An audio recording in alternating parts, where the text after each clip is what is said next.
Ayan, good morning po. Magandang buhay mga ka-farmers. Yan. Ito, ngayon po ay tayo magtatanim ng, kilala nyo po ba ang dahon na to? At itong katawan na to. Ito po ay yung tinatawag na Madre de Agua na ating napapanood sa Facebook, sa YouTube, sa mga aalaga ng mga hayop, sa mga nagpa-farm. Yan. Ito daw po ay maganda talaga sa lahat ng uri ng hayop na kumakain ng mga damo at feeds. Kaya nakakuha po tayo ng similya at atin pong itatanim ito ngayon. Ito, piniko ko po itong lupa. Hindi ko po alam, hindi ko pa napanood kung paano ang proseso ng pagtanim.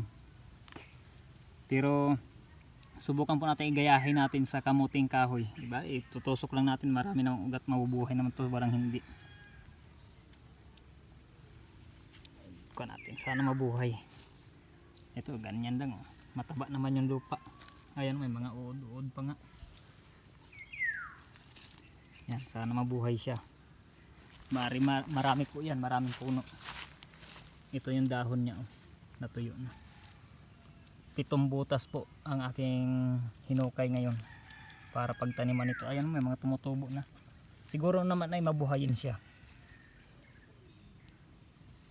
Sana makapagpabuhay tayo nito. Malaking bagay ito sa ating mga alaga, baka, kambing at saka baboy, kalabaw, manok.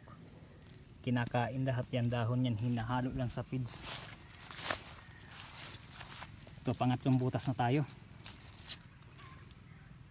Ito sigurado mabuhayin to at may mga ugat. Tusok lang natin yan. Parang pagtatanim lang ng kamuting kahoy, guys. Sa mga maalam po magtanim nito, paki-comment naman po kung tama yung proseso na aking pagtatanim para kung sakaling mali man po ay aking maitama at hindi pa naman siya matatagalan. I-upload ko din po agad ito.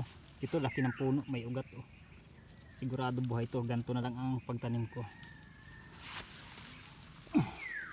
Hindi ko alam kung ito'y dinidilig ba.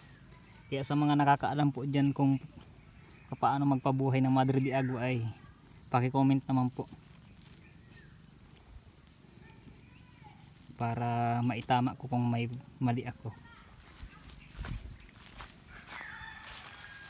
Ito. Mataba naman yung lupa niya at aking piniko. Saka na natin lilinisin paligid niya pag talagang nabuhay na. May 2 butas pa. Ito, medyo dilaw ang lupa dito.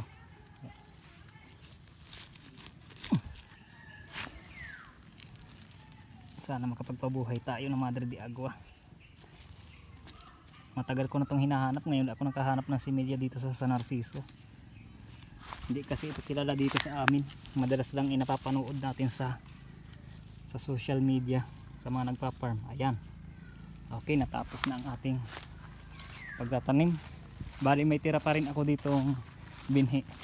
Sa mga malapit po dito sa akin sa San Narciso, kung gusto nyo, PM kayo o mag-comment, marami pa tayo nyan. Pero samantalang itutusok ko muna dito sa paligid. Ayan, hanggang dito na lang po. Thank you. Sana makabuhay tayo ng Madre de Agua.